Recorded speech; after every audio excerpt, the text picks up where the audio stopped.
Eu sou Etevaldo Siqueira, do mundodigital.net.br.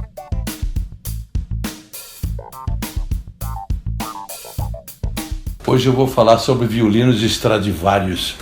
Violino Stradivarius é talvez aquela história mais cheia de lendas, mais cheia de histórias fantásticas sobre o som desse violino, sobre as razões por que ele é tão valorizado. Há leilões em que violinos Stradivarius legítimos chegam a valer 10 milhões de dólares, em leilões internacionais, em que às vezes milionários ou grandes instituições arrematam para oferecer a grandes concertistas, não como propriedade de presente, mas para que eles toquem. A maioria dos concertistas toca em violinos Stradivarius, que são presentes temporários para que eles se apresentem em público com os melhores violinos possíveis, já que uma pessoa física dificilmente teria condições de pagar milhões de dólares por um violino Stradivarius legítimo.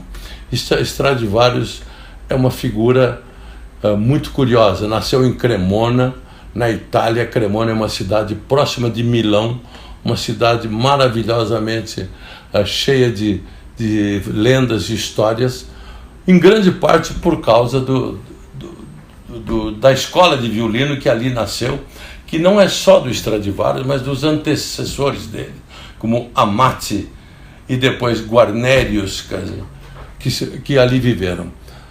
É uma cidade provavelmente do tamanho aí de 200 mil habitantes, que tem uma cozinha maravilhosa da região próxima no norte da Itália. Quem visita lá tem que visitar as exposições, o Museu de Violinos, e ali viveu o Stradivarius. Por exemplo, ele nasce no final do século XVII e morre na metade do século XVIII.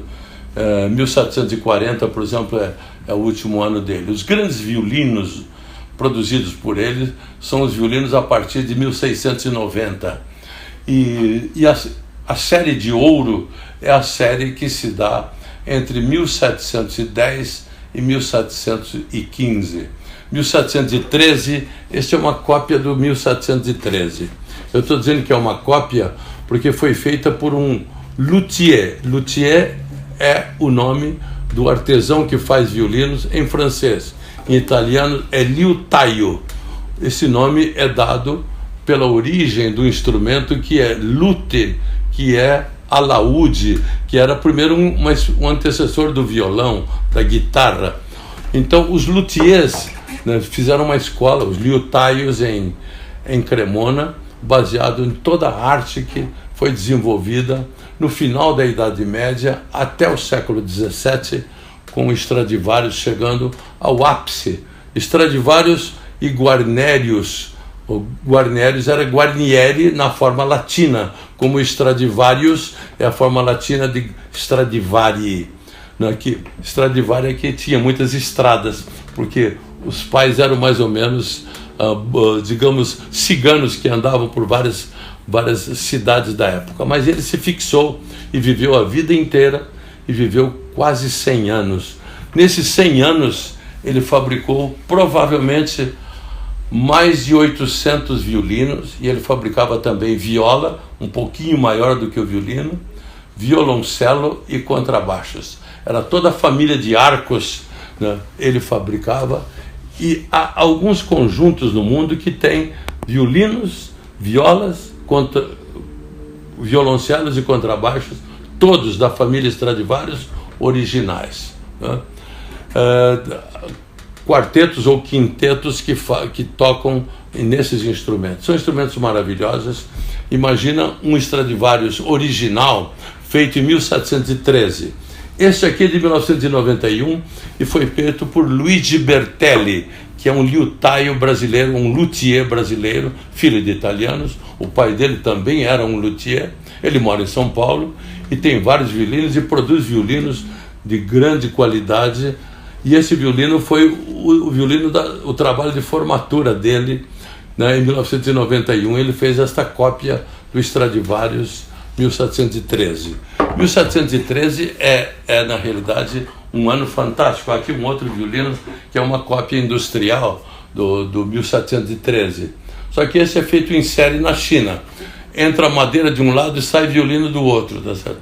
É uma brincadeira que a gente fala, não é tão simples assim, mas os chineses se especializaram em fazer violinos populares de baixo custo, um país que tem 1 bilhão e 500 milhões de habitantes e que tem mais de 2 milhões de violinistas, né, profissionais de alto nível. Vocês imaginam, precisa haver uma abundância de violinos de baixo preço e de qualidade razoável para eles. Esse violino tem as seguintes características. As dimensões dele são as mesmas dimensões que o Stradivarius usou em 1713. Esta madeira é o abeto da Bósnia, é o pinho da Bósnia, e aqui, por exemplo, é o plátano, que é uma madeira que tem todas essas ondulações que são muito interessantes. E aqui na realidade, são duas peças coladas aqui no meio, quase que invisível, esta cola central dele. Tá? Esta peça é a peça de apoio no ombro do violinista aqui, que é a ombreira, e isso aqui apoia-se o queixo, a queixeira. Esse é o cavalete, as 4 cordas se apoiam aqui. Este comprimento tem que ser padronizado em todos os violinos do tamanho padrão desse violino Stradivarius, que é exatamente 30 centímetros e 7 milímetros, né? E aqui, esta madeira é uma madeira chamada ébano, inteiramente preta, duríssima, e que é aquela que não tem quase desgaste nenhum ao se tocar aqui, né? E é muito durável. Tá? Esses dois cortes em formas de S's ou de F's, o F ou S, são aqueles buracos ou aqueles orifícios por onde o som penetra, o som que é produzido e é transmitido da corda ao cavalete e do cavalete para o violino aqui. Entre a tampa e o fundo existe um cilindro de madeira pequeno que é chamado de alma do violino. Lembre-se que esse cavalete com as cordas afinadas dão uma pressão de mais de 40 quilos sobre essa tampa. Se não houvesse essa alma, essa madeira de resistência embaixo, aí arrebentaria, como pode acontecer com muitos violinos, quando a alma ou essa peça de madeira sai do lugar. E o som é transmitido, o som das cordas, as 4 cordas, a mais aguda é a corda Mi, primeira, segunda Lá, terceira Ré e quarta Sol. Por aqui nós temos uma palavra final sobre os arcos. O arco nem sempre foi assim. Hoje ele tem uma curvatura para baixo aqui. Antigamente ele tinha uma curvatura para cima, como um arco indígena mesmo, de flechas, né? Depois eles perceberam que assim era melhor, porque ele vai puxar. Aqui nós podemos ter esta peça que, com um parafuso aqui dentro, ela puxa e estica toda esta crina. Isto é crina da cauda do cavalo, tá certo? E esta madeira, para nosso orgulho, é pau-brasil.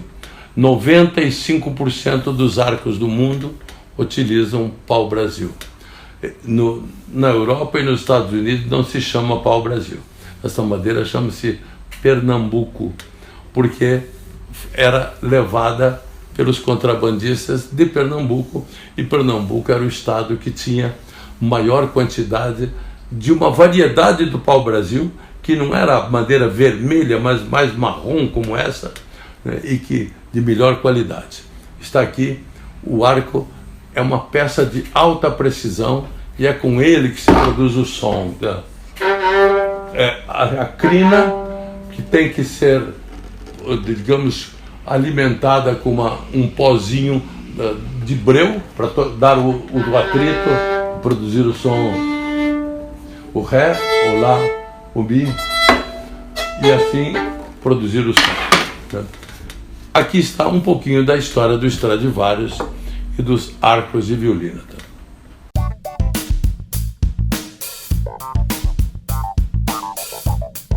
Se você gostou desse vídeo, deixe um like e se inscreva no canal.